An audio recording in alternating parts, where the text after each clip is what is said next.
목사님이신 김성원 목사님께서 말씀을 전해주시는데요. 목사님께서 복음 앞에 선 자들에게 요구되는 것이라는 제목으로 말씀 전하실 때 귀한 은혜 누리시기 바랍니다.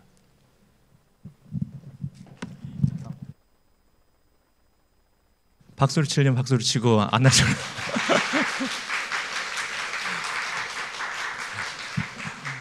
이렇게 해야 되나? 감사합니다. 저는 우리 교회가 훨씬 더 좋을 줄 알았는데 와보니까 제가 양 목사님보다 얼굴이 잘생겼다는 거 말고는 자랑할 게 별로 없네. 특별히 이 이게 뭐지? 영상 보는데 그 영상 광고 보는데 우리 교회는 한 번도 저걸 시도해 본 적이 없는데 누가 했습니까? 누가 합니까? 모릅니까 여러분들도? 예, 제가 스카우트 하려고 했는데 뭐 가르쳐 주질 않네. 여러분 모두 반갑습니다. 할렐루야. 제가 좀 먼저 감사합니다. 제가 오기 전에 양 목사님 교회 부탁이거든요. 양 목사님 모신다. 내가 참 좋아하는 형이다. 근데 내가 오면 걱정이 된다. 우리가 너무 반응을 안 해줘서 양 목사님이 설교를 제대로 못할까 걱정이 된다고 생각했는데 여러분들 너무나도 반응을 잘해 주셔가지고 이게 훈련된 건지 아니면은 여러분 약속된 건지 제가 잘 모르겠지만 어쨌든 그렇게 잘 반응해 주시면 감사하도록 하겠습니다. 먼저 양해를 구할 것은 사실은 제가 지난 주일 그 설교를 마치고 바로 이제 태국으로 단기 선교를 떠나서 어제 이제 아침에 이제 도착을 했습니다. 그래서 사실은 제 컨디션이 별로 안 좋고 하다가 제가 좀 해롱되면 여러분 이것을 저의 실력 탓으로 여기지 마시고 약 기운 때문에 저렇구나라고 여러분들이 이해를 해주시면 감사하도록 하겠습니다. 그 사실 양 목사님도 저보고 11일 날 오라고 하셨는데 그래서 제가 생각을 해보니까 선교 마치고 오서 준비하고 오면 되겠다 생각해서 예 그러겠습니다 했는데 갑자기 4일로 오라는 바람에 제가 오늘 잘못 전하면 저희 실력의 문제가 아니라 양 목사님의 문제로 여러분께서 연결주시면 감사하도록 하겠습니다. 예, 제가 특별하게 뭐 보통 강사들이 오면은 본인 설교들 중에서 가장 좋은 거 이거 선택해서 설교를 말씀을 전하기도 하는데 저는 뭐 여러 가지 시간 준비상 지난주에 저희 교우들과 함께 나누었던 본문의 말씀 저희 사도행전을 보고 있거든요. 그 본문의 말씀 그대로 가져와서 여러분들과 함께 본문을 보기를 원합니다. 먼저 본문의 말씀의 배경을 설명해 나아가기를 원하는데 오늘 우리가 읽었던 사도행전 13장의 이 본문은 하나님이 시키시는 또 다른 일을 위하여 바나바와 바울이 섬기고 있었던 그 안디옥 교회를 떠나서 1차 전도 여행을 떠나는 그 장면을 우리들에게 소개하고 있는 내용입니다. 오늘 설교회를 돕는 차원에서 지도 하나를 올렸는데 자막 하나 올려주시겠습니까? 친절하죠? 양 목사님 이런 거 안 해주잖아.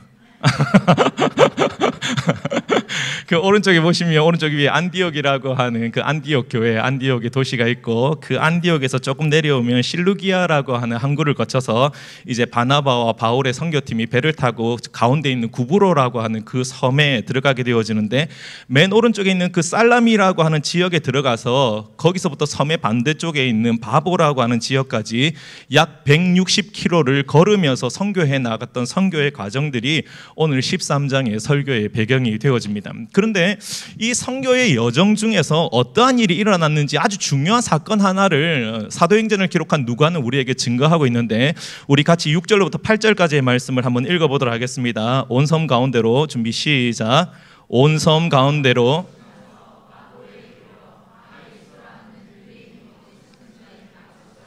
(7절)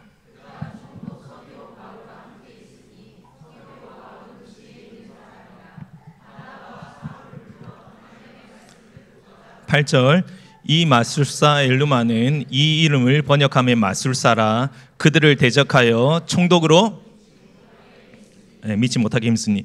그러니까 사도행전을 기록한 누가의 입장에서 보자라고 한다면 1차 전도 여행의 이 초반에 일어난 이 사건이 선교의 여정에 있어서 누가의 입장에서 보자라고 한다면 굉장히 인상적이고 굉장히 의미가 있었던 사건이었기 때문에 아마 이 기록을 여기에 남겨두었던 것 같습니다. 제일 먼저 누가는 바보에서 만난 바이예수라고 하는 사람에 대한 정보를 5가지로 우리들에게 알려주고 있는데 바이예수라는 사람이 어떤 사람으로 성경에 기록되어져 있습니까?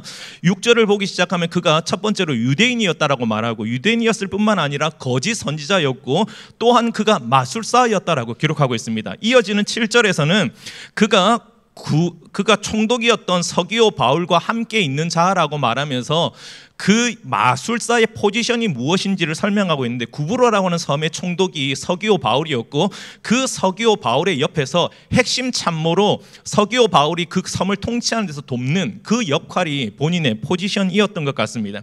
그리고 이어지는 8절에서는 또 우리에게 정보를 설명하기를 그가 또 다른 이름인 엘루마라고도 불려졌던 사람이라고 우리들에게 소개하고 있는 것이죠. 그런데 문제가 생겨나기 시작했습니다. 문제는 무엇이냐면, 바나바와 바울이 그 섬의 총독이었던 서기오 바울에게 복음을 전하려고 할 때에 이 마술사 엘루마가 이 사람이 복음의 진보를 막아서는 일에 앞장을 서고 있더라는 것이죠. 우리 같이 8절의 말씀 한 번 더 읽어보도록 하겠습니다. 이 마술사, 준비 시작. 그들을 대적하여 총독으로, 그러니까 누가 입장에서 보자라고 한다면 얼마나 이 마술사 엘루마가 이 복음을 막아서는 일에 힘을 썼느냐라고 한다면, 대적하다라고 하는 그 단어의 시제를 보기 시작하면 그 시제가 완료형이 아니라 진행형이거든요. 이것이 우리들에게 무엇을 말해줍니까? 그 복음이 총독이었던 서기오 바울에게 전달되어지지 못하도록 자신이 가지고 있는 지식을 총동원하여서 어쨌든 이 복음이 들어가지 못하도록 온 힘을 다해서 막고 있었다라는 것입니다. 이어서 나오는 8절에 총독으로 믿지 못하게 힘씁니다라고 말할 때 원래 헬라어의 뜻은 무엇이냐면 왜곡하고 비틀어 나아가다라는 뜻을 가지고 있거든요. 그러니까 지금 마술사였던 엘루마가 지금 어떠한 모습을 보이고 있냐면, 바나바와 바울이 그 총독이었던 서기오 바울에게 하나님의 복음을 전할 때 같이 듣고 있다가 아니요, 그것은 진리가 아닙니다, 바른 복음이 아닙니다라고 말하면서 그 복음을 대적하거나 아니면 그 말씀을 왜곡하고 비틀어서, 그렇잖아요. 이단도 그렇잖아요. 이단의 뜻이 무엇입니까? 다 똑같은데 다르단 말이에요. 무엇이 달라요? 끝 단자가 다르단 말이에요. 하나가 다른 것이 이단이지 않습니까? 그 복음을 왜곡하고 비틀어서 아니요, 이것은 진리의 말씀이 아니기 때문에 이 복음을 받아들이면 안 됩니다라는 방식으로 계속해서 그 복음이 전달되어지지 못하도록 방해하는 일들을 마술사 엘루마가 하고 있더라는 것이죠. 왜 그랬을까요? 왜 그랬을까요? 이 마술사 엘루마가 왜 그 섬의 총독이었던 서기오 바울이 복음을 받아들이고 바른 진리 안으로 들어가지 못하도록 막아서는 그 일들을 이 사람이 하고 있었을까요? 성경이 그 동기를 13장에서 우리들에게 직접 밝히고 있지 않기 때문에 우리는 이것을 해석하기 위해서 두 가지의 질문을 더 던져봐야 됩니다. 첫 번째 질문은 무엇이냐면, 사도행전의 다른 곳에서 유대인 마술사라고 하는 표현이 나타나고 있는가? 그렇다면 다른 사도행전의 본문에서 유대인 마술사가 등장해 나간다라고 한다면 그들이 마술의 행위를 통해서 얻고자 했던 것은 무엇인가라고 하는 것들을 질문하며 추적해 봐야 됩니다.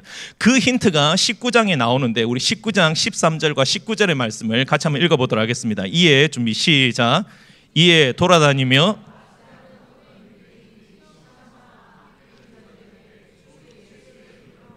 이 19절 바로 읽겠습니다. 준비 시작. 또 마술을 행하던 많은 사람이 사람 앞에서 불사르니 그 책값을 계산한 즉 은이 5만 원이나 되더라. 여러분, 이 사건이 에베소에서 일어난 사건을 우리에게 설명하고 있는데 13절에 보면 마술하는 유대인들이 등장하지 않습니까? 표현이 등장하지 않습니까? 그런데 그 사람들, 유대인들이 왜 마술을 했을까? 마술을 통해서 그들이 얻고자 한 것이 무엇일까를 19절에서 우리들에게 설명하고 있는데 어떤 방식으로 설명하고 있냐면, 이 사람들이 복음을 받아들이고 그 마술하는 행위를 벗어던지고 이제 내가 진리의 복음 앞으로 나오겠습니다라고 결단하였을 때 그들이 행위적으로 헌신했던 것이 무엇이냐면, 자신의 삶이 의지되어지고 있었던 그 마술책들을 다 불살라버리는 것으로 나는 복음을 받아들이겠습니다라고 하는 헌신을 하기 시작합니다. 그런데 그때 내가 복음을 받아들이면서 이제껏 내가 의지해왔던 나의 마술책들을 다 불살라버릴 것인데 그 마술책의 값을 계산해 보니까 값이 얼마였냐면 은 5만이었단 말이에요. 예수님 당대 이 당시에 은 하나의 값어치가 하루의 품삯을 의미하였으니까 오늘날의 가치로 환상을 해 나가면은 우리 하루의 품삯을 10만 원으로 잡으면 은 5만은 50억이 되어집니다. 하루의 품삯을 20만 원으로 잡으면 은 5만은 100억이 되어집니다. 그러니까 이 사실이 우리들에게 말하고 있는 것이 무엇이에요?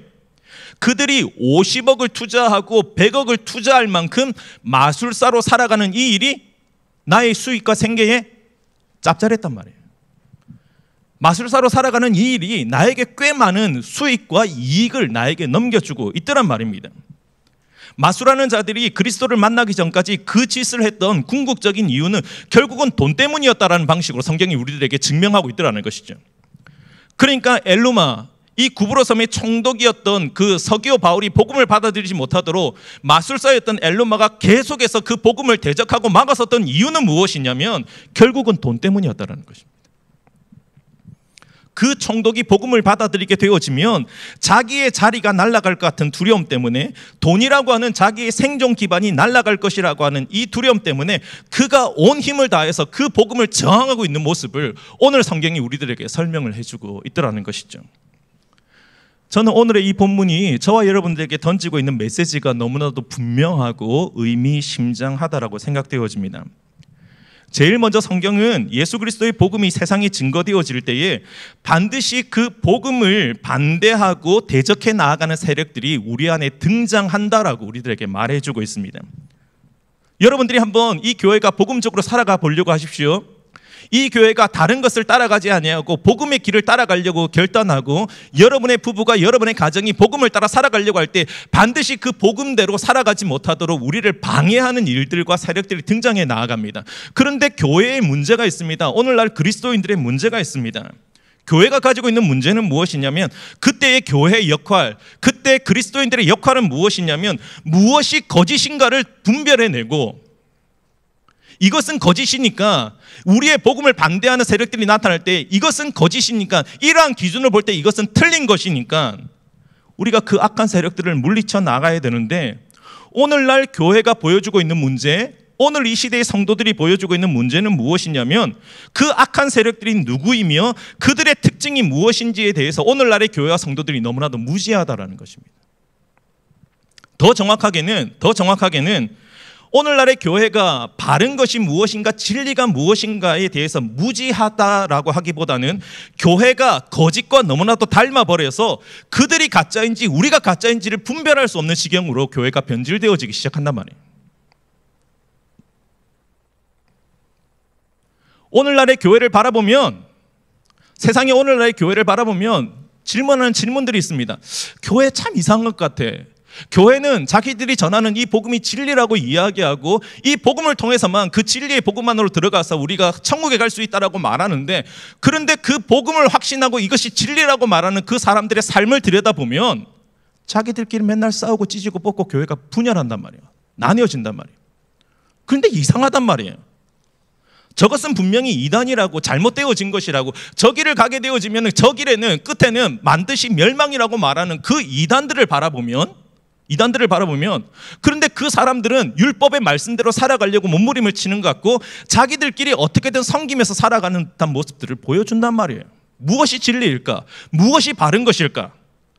진짜라고 말하는 사람들은 진짜에 대한 확신이 없이 살아가는 것 같고, 가짜라고 말하는 생각되어지는 그 사람들은 오히려 가짜라고 하는 그것에 확신을 가지면서 살아가는 것처럼 보여진단 말이에요.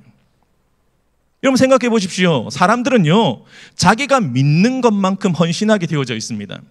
내가 이것을 50%밖에 믿지 않으면 50%밖에 헌신하지 않습니다. 그런데 여러분들이 주변을 바라보면 물건을 파는 사람들 보이죠? 내가 진짜 이 물건에 대한 100%의 헌신을 가지고 있으면 그 사람은 어떻게 했는지 이 물건을 자랑하고 이 물건을 팔게 되어져 있습니다. 오늘날의 그리스도인들이 가지고 있는 문제는 무엇이냐면, 나는 이것을 진리라고 믿는데, 말은 그렇게 하는데 고백의 진실함이 보이지 않는단 말이에요. 어떻게 알 수 있습니까? 사람들은 그만큼 헌신하지 않습니다. 오늘날의 교회가 가지고 있는, 성도들이 가지고 있는 삶의 모습, 신앙의 문제는 작은 것을 헌신해서 얼마나 더 큰 은혜를 받을 수 있을까? 내가 적은 것을 헌신하고 더 큰 은혜를 받고 싶다라고 하는 가성비의 신앙생활도 몰두되어져 있습니다. 내가 한 번의 예배를 드리고 얼마나 큰 은혜를 받을 수 있을까? 내가 작은 헌신을 하고 더 큰 은혜를 받을 수 있는 길이 무엇일까를 사람들은 생각을 하지, 하나님 앞에 내가 믿는 것만큼 헌신하지 않습니다.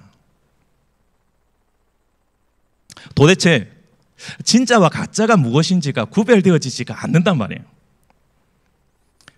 여러분, 가방 중에 제일 비싼 게 에르메스 버킨백. 여러분 에르메스 모르십니까? 여러분 알렉산더 아모스 양복 이런 브랜드 모르십니까? 마놀로 블라니 이런 구두 모르십니까? 피아체 엠페라토 챔플 이런 시계 브랜드. 안심하십시오. 여러분들은 부자가 아니십니다. 뭐 하늘꿈 교회나 주하늘 교회나 큰 부자가 없다라고 하는 게 얼마나 감사한 일인지 모르겠습니다. 근데 여러분들에게 뭐 그 에르메스 가방을 요 앞에 던져놓고 있으면 여러분들은 이것이 진품인지 가품인지를 구별해낼 수가 있으십니까? 저는 안 돼요. 저는 안 돼요. 제가 중국에서 선교사로 2년을 헌신해 나갔는데 그때 선교사일 때 제가 선교하는 그 지역에 가품만을 전문적으로 파는 백화점이 있었습니다. 그래서 제가 거기를 한번 갔는데 그 사람이 주인이 시계를 파는 분이었는데 100만 원짜리 시계라고 하는 것과 가품 10,000 원짜리 시계를 보여주고 있는데 제 눈으로는 그게 구분이 안 돼요. 뭐가 진짜인지 뭐가 가품인지를 구분을 할 수가 없습니다. 그러니까 제 눈에는 가품 에르메스를 내놓던 진품 에르메스를 내놓던 그것을 구분할 수 있는 시력과 뭐 기준과 판단력이 저 안에는 없습니다. 그러니까 눈으로 진짜와 가짜를 구분해 나가는 것은 정말로 힘들단 말이에요. 겉으로 보면 다 진짜 같아 보인단 말이에요. 겉으로 보면은 다 모든 것이 진짜이고 참인 것 같이 보여진단 말이에요. 그래서 예수님께서 교회에 하신 경고도 무엇이냐면 우리 마태복음 7장 15절의 말씀을 보시면 거기서 예수님이 우리들에게 뭐라고 말씀하시냐면 거짓 선지자들을 삼가라 조심하라라고 말씀하고 있단 말이에요. 너희들 거짓을 조심해라, 그 거짓을 삼가해라라고 말씀하고 있단 말입니다. 그 이유가 무엇이냐면 그들은 양의 옷을 입고 너희에게 나오나 속에는 뭐가 있다라는 거예요? 노략질하는 이리가 있단 말입니다. 겉으로 봐서는 누가 거짓인지 참인지를 모른단 말이에요. 여러분들은 이렇게 설교하고 있는 제 속에 무엇이 있을지 여러분들은 아시겠습니까? 이것도 기분 나쁘네. 여러분들은 제 속에 이렇게 복음을 전하고 있지만 제 속에 거짓이 있을지 나쁜 것이 있을지 엄란함이 있을지 여러분들은 보실 수가 있겠습니까? 겉으로 봐서는 모릅니다. 겉으로 봐서는 알 수가 없습니다. 만약에 양의 탈을 쓴 거짓 선지자들, 잘못된 거짓의 것들이 만약에 이솝 우화에 나오는 양의 탈을 쓴 늑대와 같은 그러한 캐릭터라고 한다면 저는 그것은 우리가 문제로 생각할 이유가 없다고 생각되어집니다. 여러분 이솝 우화에 나오는 양의 탈을 쓴 늑대 기억하시죠? 얼마나 어리숙하고 바보 같은 캐릭터입니까? 양의 탈을 썼는데 손과 발은 밀가루를 바르지 않아서 금방 들킨다든지 아니면 손과 발에는 밀가루를 발랐지만 목소리는 나는 늑대다 뭐 이렇게 자기를 얘기하는 바람에 금방 어린 양들에게 들킬 만큼 얼마나 바보스럽고 어리숙한 캐릭터로 등장해 나갑니까? 이 시대를 살아가는 거짓 교회, 이 시대의 거짓 목사들, 잘못된 것, 거짓된 것들이 이렇게 우리가 판단할 수 있는 것이라고 한다면 저는 그것은 문제가 없다고 생각되어집니다. 그런 늑대라면 우리가 속지 않을 수 있고 오히려 그런 늑대에게 속는 것이 바보들입니다. 그러니까 저와 여러분들쯤 되어지면 하늘꿈 교회 이렇게 강사 목사가 왔다고 이불로 이렇게 열심히 설교를 듣는 척하는 거 아니죠? 여러분처럼 열심히 설교를 듣는 분들이라고 하시면 그러한 거짓 선지자들 척 보면 우리 강사 목사라고 여러분 그렇게 하지 말고 척 보면 조금만 들어도 우리가 알 수 있습니다. 그러니까 저희 어머니께서 이제 부산에 혼자 계시는데 저희 어머님이 이제 유튜브로 이제 제 설교를 매주 들으세요. 그런데 항상 한 번씩 전화가 오십니다. 전화가 오시면 어머니 마음에는 설교가 별로 마음에 들지 않는 거예요. 전화가 오셔가지고 김 목사 요즘 사람들은 그런 설교 좋아하지 않네. 좀 사람들이 좋아하는 설교를 하시게 뭐 이렇게 얘기를 하세요. 그럼 제가 좀 이 상처 때문에 못된 아들이어서 아니 엄마는 신학은 내가 했지 엄마가 신학도 하지 않았는데 뭘 목사에게 뭐 이래라 저래라 설교 가지고 그렇게 얘기를 하시냐고 내가 막 이러거든요. 그럼 저희 어머님이 또 지지 않으시고 한 성격 하시기 때문에 김 목사 내가 이래봬도 할 줄은 몰라도 들을 줄은 안 돼. 어머니 맨날 하시는 얘기가 그거예요. 그러니까 여러분들도 할 줄은 몰라도 들을 줄은 아시잖아요. 어떤 게 바른 것일까? 여러분은 비록 그렇게 못 살아간다 할지라도 바르게 살아가야 되는 목사는 어떠한 모습인가? 여러분들은 비록 그렇게 살아가지 않더라도 진리는 무엇인가에 대한 기준들이 다 있으시잖아요. 나름 교회 생활 짬밥이 되시기 때문에. 그래서 이러한 눈으로 보면 금방 드러날 수 있는 것이라고 한다면 금방 파악할 수 있습니다. 아, 이 교회는 가짜구나. 아, 이 교회는 아니구나. 그래서 여러분들이 여러 교회 다녀보시면서 아닌 것 같다고 생각하는 것들을 커트하시고 하늘꿈 교회로 다 모이셨잖아요. 그런데 문제는 몇 마디 말을 들어보고 그가 하는 설교를 한번 들어보고 그가 하는 행동을 바라보면서 겉으로 드러나는 것을 보면서 알 수 있는 거짓이라고 한다면 뭐가 겁이 나겠습니까? 판단할 수 있는데요. 그런데 문제는 무엇이냐면 겉으로는 복음을 잘 전하는 것 같아요. 저 목회자가 진짜 복음을 잘 전하는 것 같고 바른 목회를 할 것 같고 교회 운영도 복음의 진리를 따라 성경 말씀을 따라 교회를 운영해 나아갈 것 같은데, 그런데 그 속에 노략질하는 이리가 있다라고 한다면, 늑대가 있다라고 한다면 그것은 판단할 수 없는 문제이지 않겠습니까? 겉으로는 복음을 잘 전하는 것 같은데, 겉으로는 정말로 예수님을 사랑하는 것 같은데, 그런데 속을 볼 수가 없으니까 그 속에 늑대가 있다라고 한다면 우리가 그것을 어떻게 판단할 수 있겠냐 말이에요. 그런데 그때 기억하십시오. 오늘 이 본문의 말씀을 기억하십시오.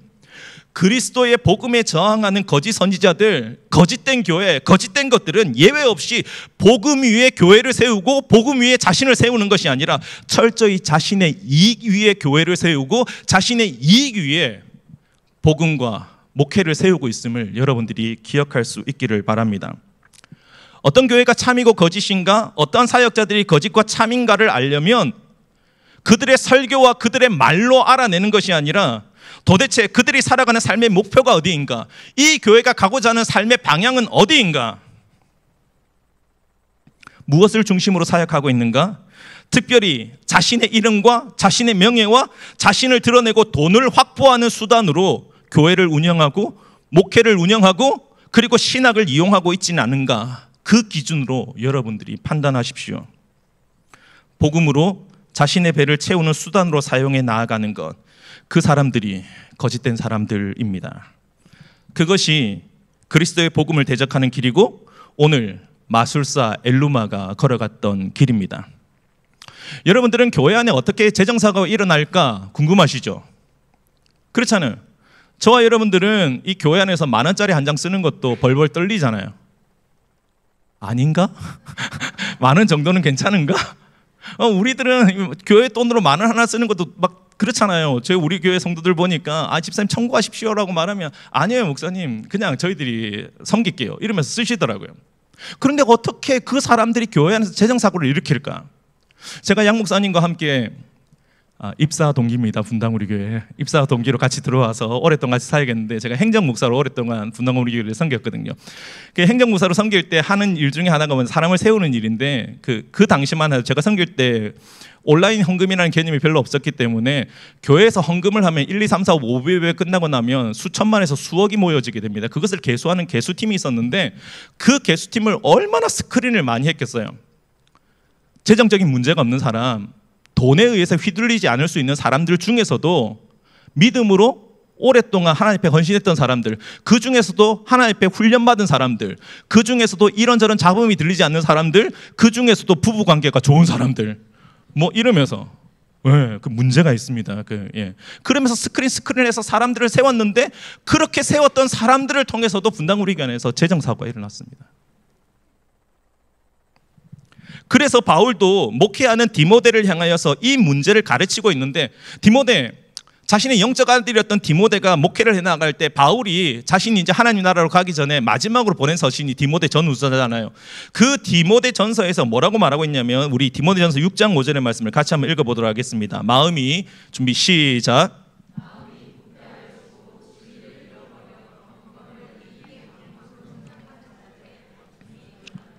여기에 바울이 뭐라고 말씀하냐면, 그날이 되어지면, 그때가 되어지면은 경건을 자신의 이익의 재료로 생각하는 사람들이 틀림없이 교회 안에 일어나게 될 거라는 것입니다. 하나님 말씀, 하나님의 경건을 자신의 이익의 재료로 생각하는 사람들이 교회 안에 있게 되어질 것이라는 것입니다. 그리고 그 이유를 밝히고 있습니다. 왜 그런 사람들이 일어나는가? 왜 그런 목회자들이 일어나는가? 왜 교회가 변질되어지는가? 마음이 부패하여지는 것을 방치해뒀다는 것입니다.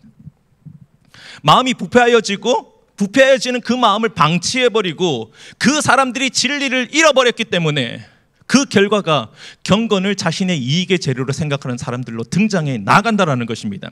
목회자들이 처음부터 목회를 돈벌이에 맞추지는 않았을 것입니다. 목회자들이 처음부터 이 목회를 통해서 돈을 벌고자 하는 마음으로 교회를 시작한 사람들은 아무도 없었을 것입니다. 그런데요, 제가 분당 우리 교회라고 하는 유명한 교회 행정 목사로 나오고 교회를 개척하고 교회 7년차가 되어지고 이만큼 섬겨 나아가면서 사람들이 환호해주고 사람들이 불러주고, 그리고 사람들이 환호해주고 불러주는 것만큼 거기에 따르는 대가가 생겨나기 시작합니다. 오늘도 제가 설교를 마치고 집으로 돌아가면 하늘꿈교회가 저에게 봉투를 주실 거예요. 봉투를 주실 것입니다. 사람이 목회를 하면 할수록요, 어떤 연차가 되어질수록요, 거기에 따르는 내가 얻을 수 있는 베네핏이 늘어나기 시작합니다.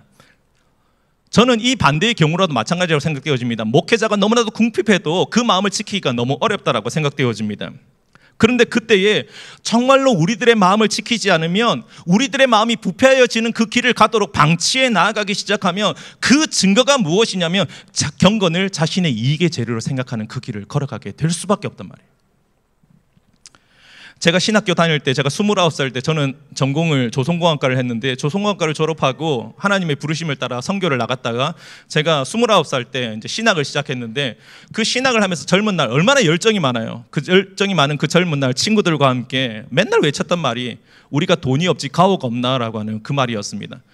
젊은 날 우리들이 볼 때 선배 목사님들이 보여주는 모습들, 선배들이 보여주는 그 모습들이 너무나도 마음에 안 드는 거예요.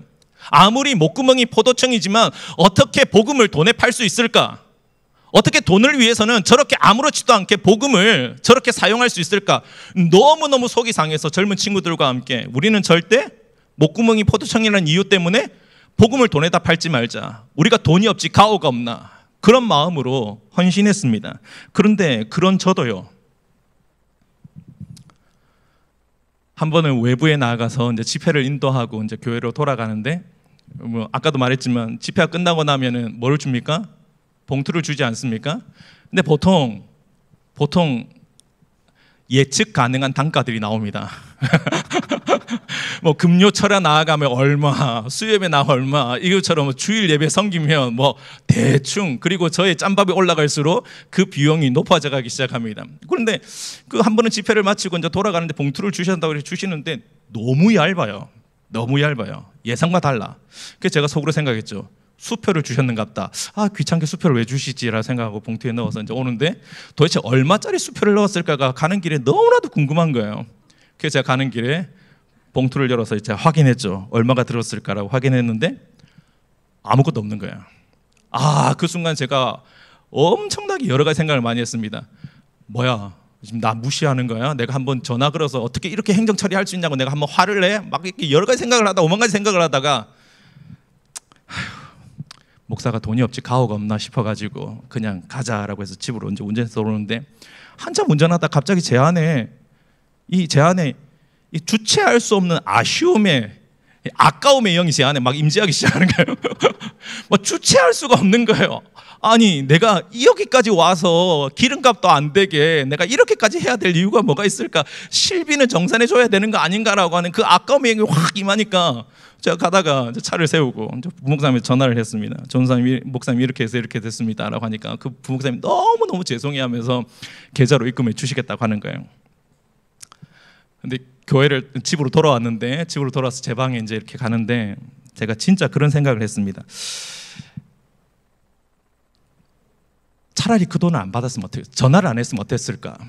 차라리 그 연락을 안 드렸으면 어땠을까? 그 교회도 정산을 할 거니까 정산을 하다 보면 뭐 강사비 나가야 될 게 나가지 못했으면 그들이 깨닫고 전화를 할 거 아니에요. 그러면 내가 아유, 목사님, 목사가 돈이 없지 가오가 없습니까? 그 한마디, 우리 복음을 위해서 살아갑시다.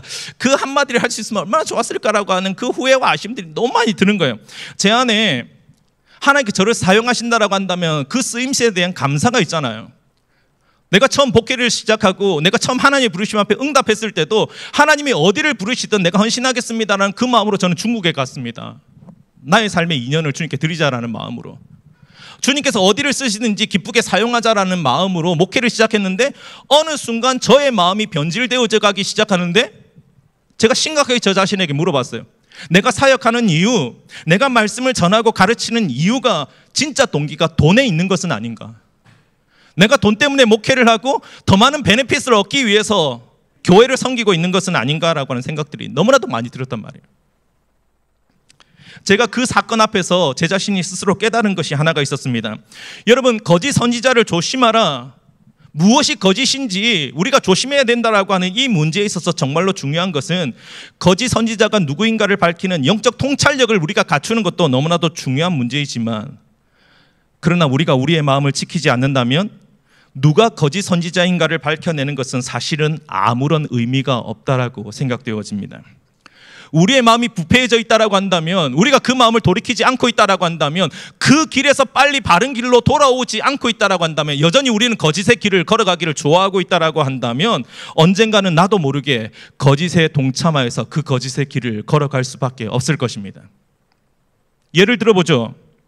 분당의 어떤 목사님이 신유의 은사를 가지고 있어서 개척을 하여서 많은 사람들이 그 교회로 몰려간다고 칩시다. 비유입니다. 분당에 그런 교회 어디 있습니까? 물어보면 제가 알 수 없습니다. 비유니까 비유로 들어주세요. 그 교회가 급성장을 하기 시작하는 거예요.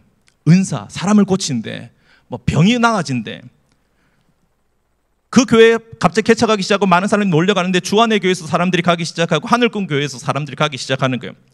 양 목사님과 저는 그동안 교회를 개척해 나아가면서 정말로 말씀에 충실한 복음적인 교회를 운영해 나가려고 애를 썼고, 하나님이 기뻐하시는 교회가 어떤 교회일까, 성경적으로 주님이 기뻐하시는 교회가 어떤 교회인가라고 하는 것을 가르쳤고, 양 목사님도 저도 많은 성도들이 성경적인 교회, 하나님이 기뻐하시는 복음적인 교회를 기뻐하며 이 교회에 함께 모였다라고 생각을 했습니다. 그런데 자꾸만 교인들이 빠져나가는 거예요. 모여지지를 않는 거예요. 특별한 것들을 사람들이 사랑하기 시작하는 거예요. 제 안에 너무나도 불안한 마음이 들기 시작하여서 교회를 다시 성장시키고 싶은 마음에, 그런데 이제 더 이상 사람들은, 성도들은 말씀 중심의 목회는 사랑하지 않는 것 같으니까, 좋아하지 않는 것 같으니까, 내가 이 사람들을 뭔가 카리스마 있게 힘을 가지고 이끌 수 있는, 나도 특별한 은혜가 있었으면 좋겠다, 힘이 있었으면 좋겠다라고 말하는 그 힘을 자꾸만 추구하게 되어진단 말입니다. 하나님 말씀과 기도로 목회를 운영하면 사람들은 그것을 별로 좋아하지 않는다고 생각하기 때문에 나도 사람들이 혹할 수 있는 어떤 힘을 가지고 싶고 카리스마를 가지고 싶다라고 하는 생각들이 너무나도 많이 드는 거예요. 그런데 제 안에 그러한 힘이 없으니까, 그런 카리스마가 없으니까 어떻게 하면 내가 그 힘과 카리스마를 가질 수 있을까 생각하는데, 어느 날 기독교 신문을 읽기 시작하는데 기독신문 안에 광고 하나가 눈에 꽂히는 거예요. 은사를 원하십니까? 교회 부흥을 원하십니까? 한 달만 수강하시면 원하는 은사 받게 되실 것입니다. 특히 암 환자와 중풍을 잘 고치는 은사를 받도록 하는데 전문 세미나입니다. 직접 와서 확인해 보세요. 010-9394 땡땡땡땡. 그 광고가 갑자기 너무나 눈에 막 들어오기 시작하는 거예요. 진짜일까? 정말일까? 그냥 그곳이 어떤 곳인지 한번 다녀나 보면 되지 않을까? 내가 거기에 깊이 들어가지 않도록 어떤 곳인지 한번 보고만 오고 싶은 마음이 너무나도 내 마음에 든단 말이에요. 여러분, 지금 저의 비유가 어떠한 이야기를 하고 싶은지 여러분 이해하시겠습니까? 반응 좀 해줘. 이렇게. 저는 그러한 광고를 낸 사람들은 100% 거짓 선지자라고 저는 확신합니다. 은사는 하나님이 주시는 것이지 사람이 주는 것이 아니잖아요. 은사는 하나님이 주시는 것 아닙니까? 사람이 받고자 한다고 원하지만은, 그러나 주시는 분은 하나님이시잖아요. 어떻게 사람이 은사를 줄 수가 있겠습니까? 그런데 중요한 것은 제가 제 마음을 지키고 있을 동안에는 복음의 길을 걸어갈 때에는 그런 광고 하나도 눈에 들어오지 않았습니다.